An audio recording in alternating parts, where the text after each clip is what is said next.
হযরত ওমর ফারুক রাদিয়াল্লাহু তাআলা আনহু কি পরিমাণ ভয় ছিল অন্তরে।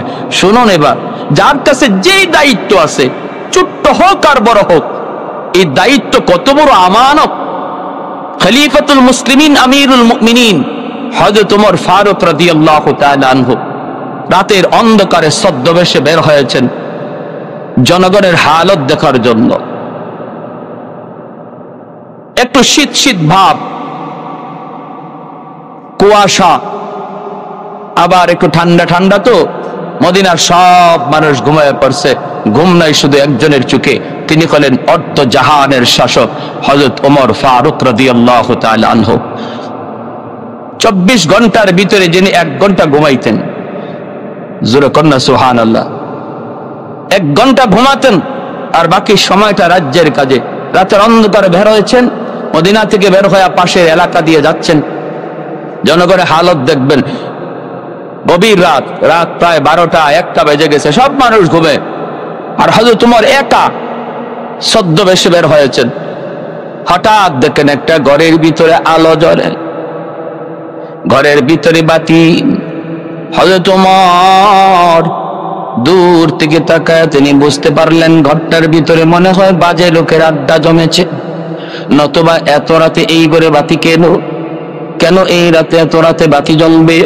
সামনের দিকে আগালেন। পাশে এসেই তিনি শুনতে পেলেন ঘরের ভিতরে কয়েকটা শিশু বাচ্চার কান্নার আওয়াজ। হযরত ওমর কান্নাটা তিনি শুনতে পেলেন, আর শুনতেছেন একজন মা বাচ্চাগুলিরে বুঝাইতেছে, বাবা একটু ঘুমাও, এই যে মা রান্না করতেছি, একটু পরে রান্না হয়ে যাবে, বাবা তোমরা একটু ঘুমাও। এই বইলা একজন মা সন্তানগুলিরে বুঝ দিতেছে। আল্লাহর নবী সাহাবী হযরত ওমর ফারুক রাদিয়াল্লাহু তাআলা আনহু তিনি দরজার আড়াল থেকে দাঁড়ায় কথাগুলি তিনি শুনতেছেন। এরপরে তিনি ডাক দিয়ে বলেন, মা এত রাতে ঘরে বাতি কেন? এই বাচ্চাগুলি কান্না করে কেন? এত রাতে ঘরে বাতি কেন? বাচ্চাগুলি কেন কান্না করে? মহিলা ঘরের ভিতর থেকে আওয়াজ দিয়ে কয়, মুসাফির তুমি তোমার পথে চলে যাও, আমাকে কোনো প্রশ্ন করে তুমি আমার কলিজায় আঘাত দিও না, দুঃখ তুমি বাড়ায়ও না, কষ্ট তুমি বাড়ায়ও না, তুমি তোমার পথে চলে যাও, আমাকে কোনো বিরক্ত করো না। আমিরুল মুমিনিন ওমর নিজের পরিচয় তিনি দেন না, পরিচয় না দিয়ে আবারও জিজ্ঞেস করেন, মা গো তোমার মনের দুঃখটা কি একটু বলো দেখি, আমি তোমার কোনো উপকার করতে পারি কিনা। মহিলা কয়, না তোমার কাছে বলে কোনো লাভ নাই, উপকার তুমি করতে পারবা না, তুমি চলে যাও তোমার পথে, তোমার কাছে বলার কোনো প্রয়োজন নাই। কিন্তু আমিরুল মুমিনিন ওমর নিজের পরিচয় না দিয়া আবারও তিনি বলতেছেন, মা গো একটু বলো না বাচ্চাগুলি কেন কান্না করে, কেন এত রাত্রে ঘরে আলো জ্বলে? এইবার মহিলায় বলতেছে, মুসাফির তুমি যখন বারবার জিজ্ঞেস করছো তাহলে শোনো, এই 3টা বাচ্চা হলো আমার স্বামীর রেখে যাওয়া আমানত। আমার স্বামী অমুক যুদ্ধে তিনি শহীদ হয়ে গেছেন, তার অবশ 3টা শিশু 3টা বাচ্চা আমার কাছে আমানত। আমি মা বাচ্চাগুলি নিয়ে বড় বিপদে আছি, বাচ্চাগুলি আমার ছোট, এখনো কাজ করার বয়স হয় নাই। আজ 3 দিন হয়ে যায় আমার বাচ্চাগুলির পেটে কোনো খানা নাই। 3টা বাচ্চা অস্থির হয়ে গেছে, অস্থির, খানার জন্য খাদ্যের জন্য পাগল পারা হয়ে গেছে। একটা বাচ্চা আমার দুধের বাচ্চা, আমার বুকের দুধটা পর্যন্ত শুকায় গেছে, ঘরে কিছু নাই। আজ সন্ধ্যাবেলা একটা বাচ্চা পেটের ক্ষুধায় অজ্ঞানের মতো, আমি বাচ্চাগুলির বুঝ দেওয়ার জন্য চুলার মধ্যে আগুন জ্বালাইয়া পানি গরম করতেছি আর বলতেছি, বাবা এই যে মা খানা পাকাইতেছি, কিছুক্ষণের ভিতরেই খানা পাক হয়ে যাবে, তোমরা একটু ঘুমাও। ওদেরকে ঘুম পাড়ানোর জন্য আমি চুলায় আগুন জ্বালাইছি, পানি গরম করতেছি। মূলত খানা বলতে কিছুই নাই, বরং আমি শহীদ 3টা বাচ্চার সাথে ধোঁকা দিতেছি। আমি মার আর কিছুই করার ছিল না। এ মুসাফির তুমি সাক্ষী দেখো মদিনার বাদশাহ ওমর কেন আমার খবর নিল না? আমার তিনটা অবুঝ শিশু না খায়া মৃত্যু মুখে, কেন ওমর খবর নিল না? আল্লাহর আদালতে ওমরের বিরুদ্ধে আমি মামলা দিব, মামলা। আল্লাহর সামনে ওমরের গলায় গামছা লাগাইয়া আমি টানব।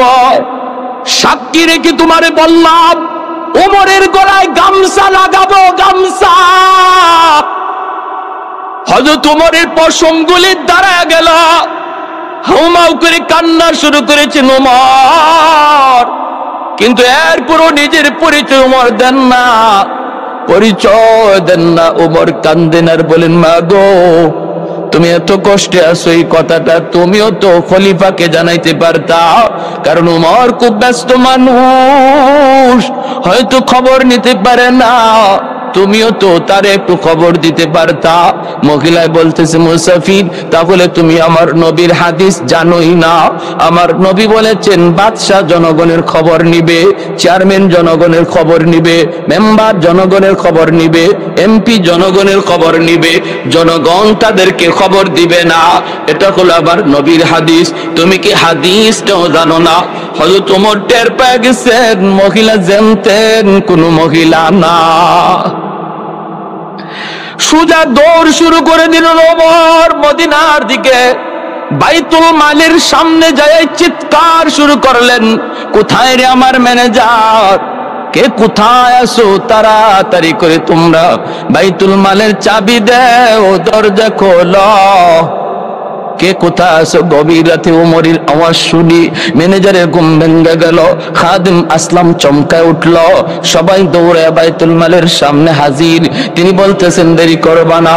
ওমরের চোখ থেকে টপটপায়া পানি পড়তেছে, দাড়ি ভিজে গেল। ওই অবস্থায় ম্যানেজার বাইতুল মালের দরজা খুলে দিল। হযরত ওমর দৌড় দিয়া বাইতুল মালের ভিতরে ঢুইকা একটা আটার বস্তা টানাটানি শুরু করছেন, নিজের মাথায় উঠানোর জন্য পাগল। খাদিম আসলাম যা কয়, হযরত, আমার মাথায় আপনি বোঝাটাও তুইলা দেন, কোথায় নিতে হবে একটু বলুন। হযরত ওমর কান্দে আর কয়, আসলাম সর সর, তোর মাথায় বস্তা তুলে দিলে ওমরের গলায় গামছা লাগবে, গামছা। তাও আল্লাহর আদালতে গামছা লাগবে। তোর মাথায় বোঝা তুলে দিলে গামছা থেকে ওমর বাঁচবে না। ওমরের গলায় গামছা লাগানো থেকে যদি বাঁচাতে চাও, দ্রুত আমার মাথায় তোমরা বোঝাটা উঠায় দাও, আমার মাথায় বোঝা উঠায় দাও। অর্ধ পৃথিবীর বাদশাহ আটার বস্তা মাথায় লইয়া দৌড় শুরু করলেন, কাঁদতেছেন আর দৌড়াইতেছেন আর বলেন, মালিক, আমার রাজ্যের ভিতরে একজন মানুষ যদি না খায় মারা যায়, কিয়ামতের ময়দানে আমি কেমন করে জবাব দিব? আমার এরিয়ার ভিতরে একজন মানুষ যদি মজলুম হয়, অত্যাচারিত হয়, তার উপরে জুলুম হয়, জবাব আমি কেমন করে দিব? দৌড়াইতেছেন আর বলতেছেন। ওমর মনে মনে কয়, আল্লাহ, আমার বংশে কারো গলায় তুমি এই দায়িত্বের বোঝা আর দিও না। আল্লাহ, এটা এত বড় দায়িত্ব, এমন দায়িত্ব আমার কোন বংশে তুমি কাউরে দিও না। ওমর এই বলেন আর বোঝা মাথায় লিয়ে দৌড়ান। আসলাম, দ্রুত যা, ঘরে যা, যা দেখ নগদ কিছু রুটি আর গোশত আসেনি, নগদ কিছু রুটি আর গোশত আসেনি, দৌড়ায় আয়, দৌড়ায়, দৌড়ায়। আসলাম দৌড়ায় গেল রুটি আর গোশত লইয়া, ওমরের পিছনে পিছনে দৌড়। দরজার কাছে আইয়াই হযরত ওমর ডাক দিলেন, মা, একটু দরজাটা খুলো গো মা। মহিলাটা দরজা খুলে দিলে তিনি পর্দার ভিতরে চলে গেলেন। হযরত ওমর যায় চুলার মধ্যে আগুন জ্বালাইতেছেন। বাইরে অর্ধ পৃথিবীর বাদশা, তিনি কাঁচা চুলার মধ্যে আগুন জ্বালান। আগুন জ্বলে না, জ্বালাইতে চেষ্টা করেন, ধোঁয়াগুলি নাকি মুখ দিয়ে ঢুকতেছে। একদিকে চোখ দিয়ে দর দর করে পানি পড়ে আর কান্দে আর কয়, মালিক, এমন রাজত্বের বোঝা আর ওমর নিতে চায় না, নিতে চায় না। কারণ ওমর তার নিজের হিসাব দিয়েই পার পাবে না, আবার জনগণের হিসাব কেমন করে দিবে? জোরে কোন সুবহানাল্লাহ। আল্লাহ, আমি আমার নিজের হিসাব নিয়ে চিন্তিত। এত বড় আমানত আমার কাঁধে তুমি চাপায় দিছো, তুমি যদি আসান না করো উমর বাঁচার কোনো উপায় নাই। দায়িত্ব কাঁধে নেওয়া বাহাদুরি না, দায়িত্ব কাঁধে নেওয়া বাহাদুরি না, এটা বহুত বড় জিম্মাদারি, বহুত বড় জিম্মাদারি। এজন্য একজন দায়িত্বশীল মানুষ দায়িত্ব যদি ঠিকমতো আদায় করে আল্লাহর কাছে পুরস্কারও পায় ডাবল। আর যদি দায়িত্ব ঠিকমতো আদায় না করে, আমানতদারি যদি আদায় না করে, তাহলে তার শাস্তিও হয় ডাবল। এজন্য একজন চেয়ারম্যান, মেম্বার, এমপি, সরকার অল্প দিনের ভিতরে আল্লাহর ওলি হয়ে যায়, আবার জাহান্নামের কীট হয়ে যায়। যদি দায়িত্ব ঠিক মতো আদায় করে, জনগণের আমানত যদি আমানতের মতো পৌঁছে দেয়, তাহলে একজন মানুষ নফল বন্দেগী কইরা যতদিন আল্লাহর ওলি হবে, একজন চেয়ারম্যান, মেম্বার জনগণের আমানত ঠিক মতো পৌঁছানোর দ্বারা ফরজ হুকুম যদি ঠিক রাখে, নফল যদি ঠিক মতো আদায় নাও করে, শুধু মানুষের খেদমত কইরা বহু আগে আল্লাহর ওলি হইয়া যায়। কারণ মানুষের খেদমতের দ্বারা আল্লাহকে খুশি করা যায়, মানুষকে খুশি করার দ্বারা আল্লাহকে খুশি করা যায়। মানুষ নারাজ হলে আল্লাহ নারাজ হয়।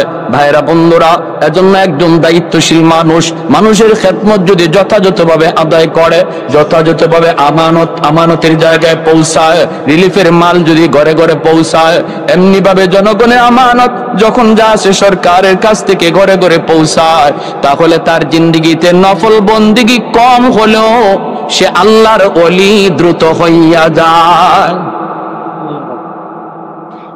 হযরত উমর ফারুক রাদিয়াল্লাহু তাআলা আনহু কষ্ট করে করে চুলার মধ্যে আগুন জ্বালান, কষ্ট করে করে চুলার মধ্যে আগুন জ্বালান। মহিলা আড়াল থেকে ঝাপসা ঝাপসা চেহারাটা দেখে জীবনে কোনোদিন উমরকে দেখে নাই।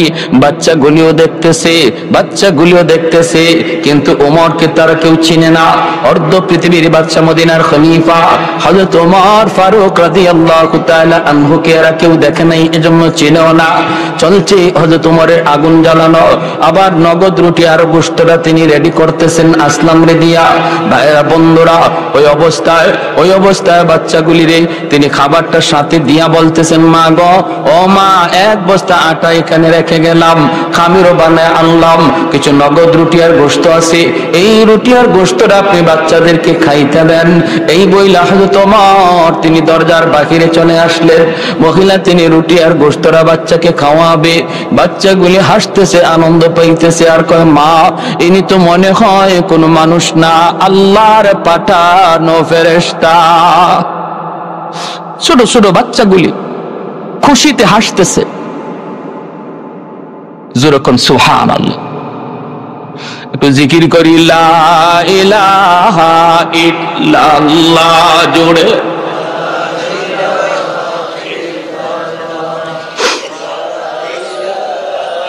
আরো জোরে, লা ইলাহা ইল্লাল্লাহ।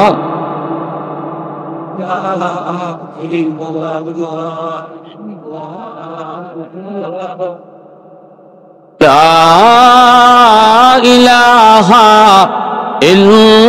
ইল্লাল্লাহু মুহাম্মাদুর রাসূলুল্লাহ। জোরে সুরে বলি সাল্লাল্লাহু আলাইহি ওয়াসাল্লাম। তাহলে দায়িত্বশীল মানুষ যদি সমাজের দায়িত্ব ঠিকমতো আদায় করে, নফল বন্দেগী কম হলেও সে আল্লাহর ওলি হয়। তার মানে জনগণের মাল চুরি কইরা না, জনগণের মাল জনগণকে দিয়া, জনগণের মাল জনগণকে দিয়া যদি সে ফরজ নামাজ আদায় করে, নফল বন্দেগী একজনে মসজিদে করতেছে, আর মেম্বার সাহেব, চেয়ারম্যান সাহেব, এমপি সাহেব ফরজ আদায় কইরা মসজিদ থেকে বের হয়ে গেছে, বের হইয়া জনগণের দাঁড়ে দাঁড়ে হাঁটতেছে, রাস্তার কাজ দেখতেছে, আমানতদারি সাথে আমানতদারি রক্ষা করতেছে। যে লোক মসজিদে বইয়া কোরআন তেলাওয়াত করতেছে, নফল বন্দেগী আদায় করতেছে, তার চেয়ে ওই চেয়ারম্যান, মেম্বার সাহেব রাস্তায় রাস্তায় হাঁটতে আসে আল্লাহর ওলি আগে হয়ে যায়। খেদমতে খালকের দ্বারা আল্লাহ পাওয়া যায়। তাই বলে ফরজ ওয়াজিব ছাইরা না, 5 ওয়াক্ত নামাজ ঠিক মতো আদায় করে, জুম্মার নামাজ ঠিক মতো পড়িয়া, হালাল হারাম মাইন্না নফল বন্দেগীর ভিতরে উত্তম হলো খেদমতে খালক, মানুষের উপকার করা, মানুষের খেদমত করা। হযরত আব্দুল্লাহ ইবনে আব্বাস রাদিয়াল্লাহু তাআলা আনহু মদিনার মসজিদে ইতিকাফ করেন। এক লোক দৌড়ায় গেছে, গিয়া কয়, হযরত আমি বড় বিপদে পড়ছি, একটু উপকার করবেন, আপনি ছাড়া কেউ পারবে না। তিনি সাথে সাথে মসজিদ থেকে বের হয়ে যাচ্ছেন। এই লোকে কয়, হযরত আপনি ইতিকাফে বসছেন, মসজিদ থেকে বের হচ্ছেন? তিনি বলেন, শোনো, আমি ওই রওজাওয়ালার মুখে শুনেছি, আল্লাহর নবী রওজার দিকে ইশারা করে বলেন, ওই রওজাওয়ালার পবিত্র জবানে শুনেছি, একজন মুসলমানের উপকার করা 10 বছর মদিনার মসজিদে নফল ইতিকাফ করার চেয়ে বেশি সওয়াব।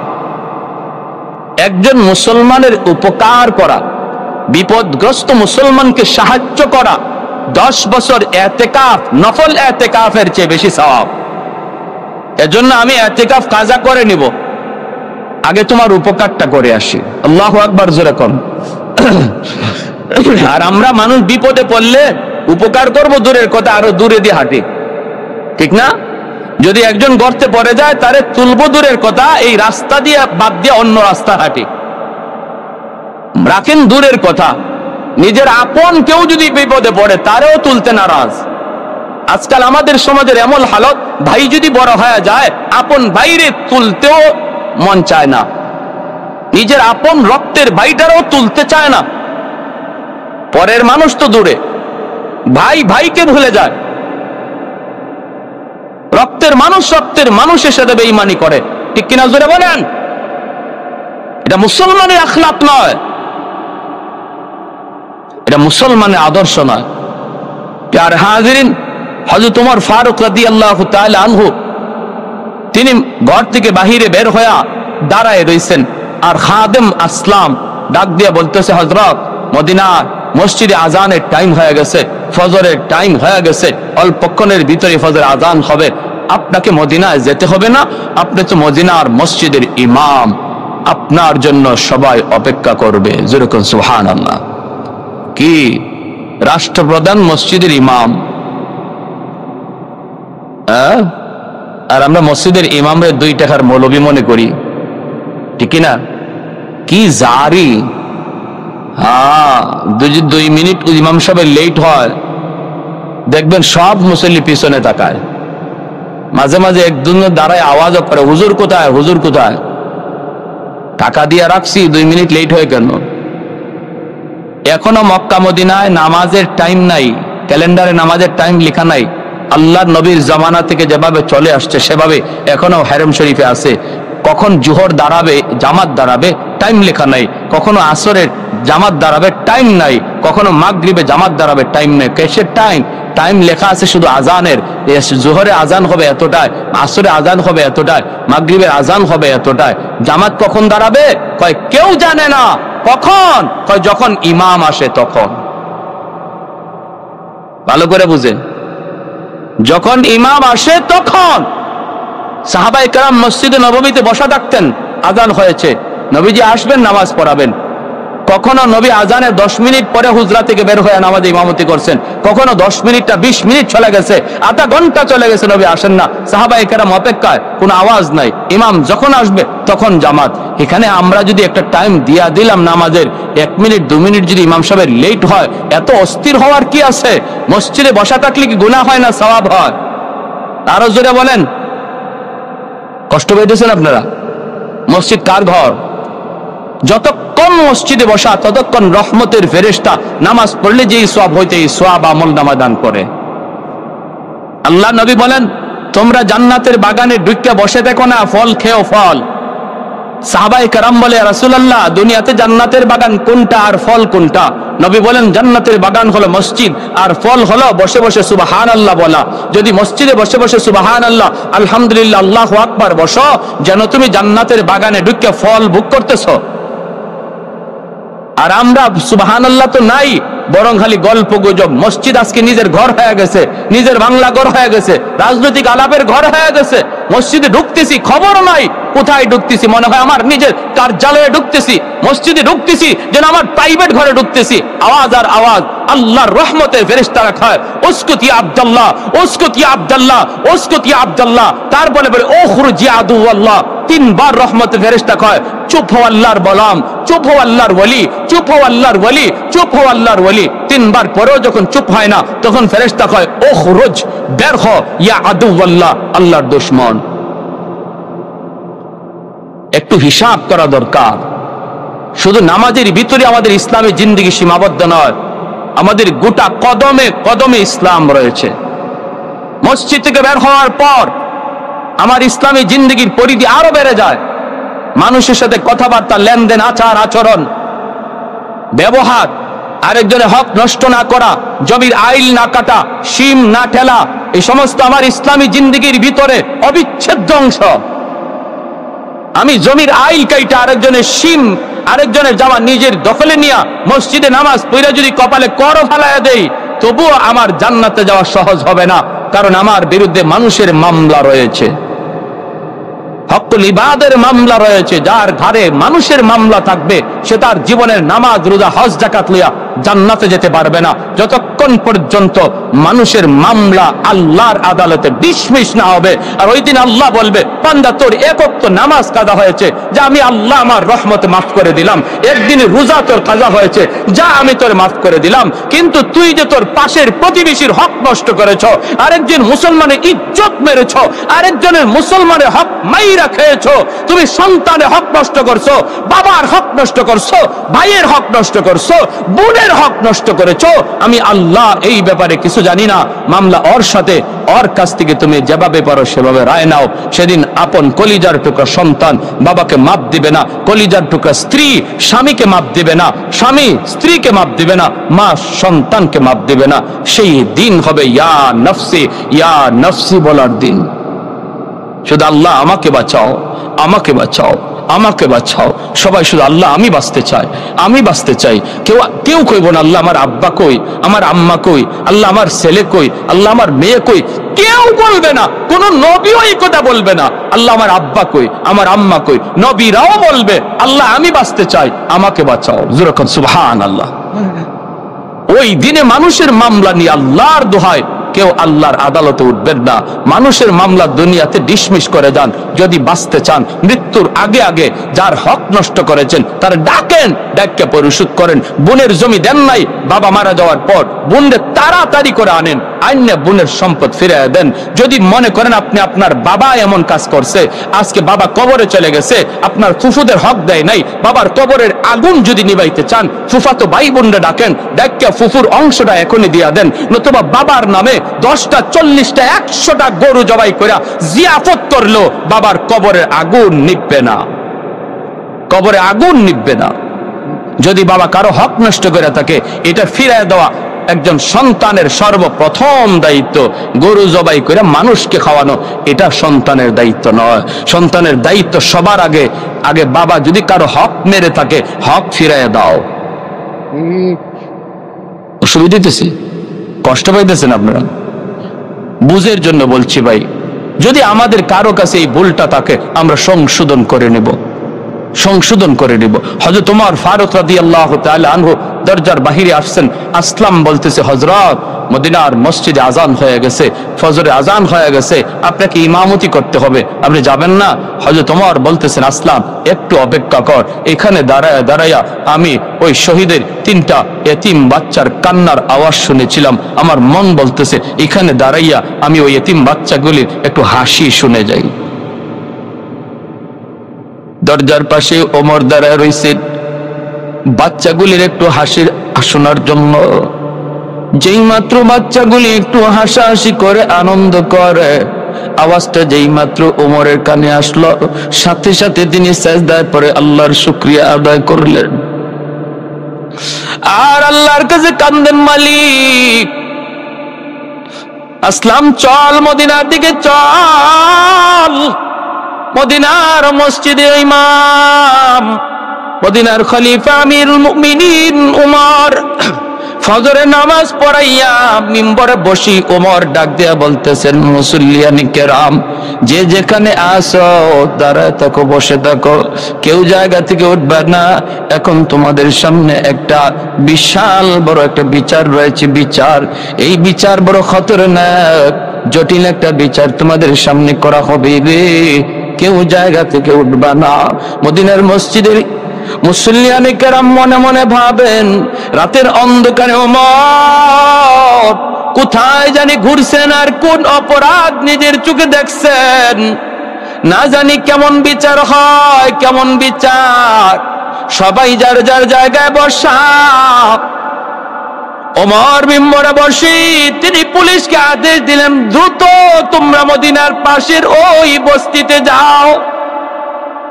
ওই গ্রামে ঢুইকা রাস্তার কিনারায় দেখতে বাবা একটা ভাঙ্গা ঘর। এই ঘরের মধ্যে একজন মহিলা 3টা বাচ্চা নিয়ে থাকে।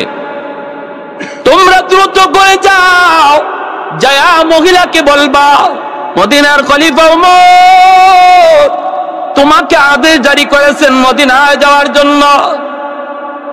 যদি সে আসতে না চায় বলবা আমার ওয়ার্ডার, এরপরে যদি আসতে না যায় জোর করে নিয়ে আসবা।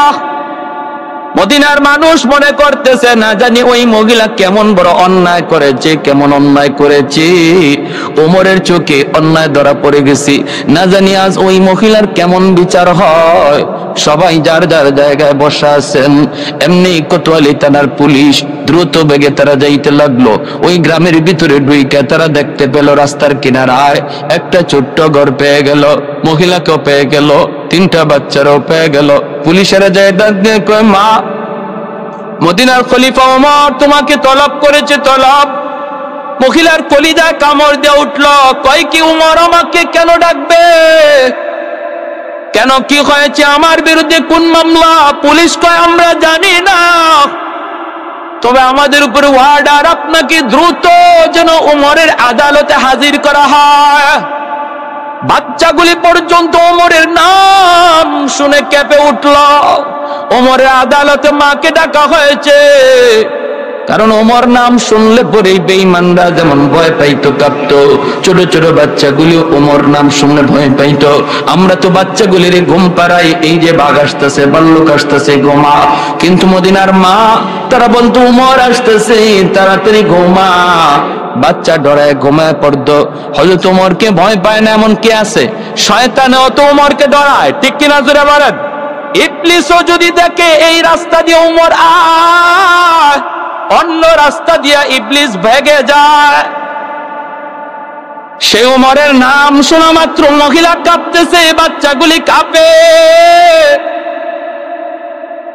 খলিফাতুল মুসলিমিন ওমরের আদেশ। মহিলায় কয়, কেন যাব? আমি তো জানি না কোনো অন্যায় করেছি বলে। পুলিশ কয়, যদি যেতে না চাও জোর করে নেওয়া হবে। মহিলা ভয় পেয়ে গেল, কয় আমাকে জোর করা লাগবে না, আমাকে টান দেওয়া লাগবে না, জোর জবরদস্তি করতে হবে না, আমি নিজেই তোমাদের সাথে যাব। এই বইলা মহিলা নিজেই রওনা দিয়ে দিল। 2টা বাচ্চা মার আঁচল ধরে কান্দে, কাঁপতেছে, ভয়ে কাঁপতেছে।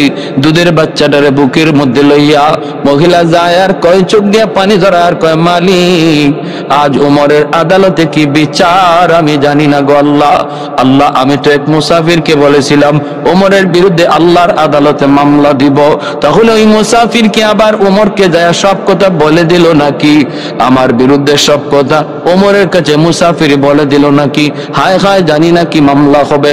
ও মালিক, আমার স্বামী তোমার রাস্তায় শহীদ হয়েছে গো মালিক।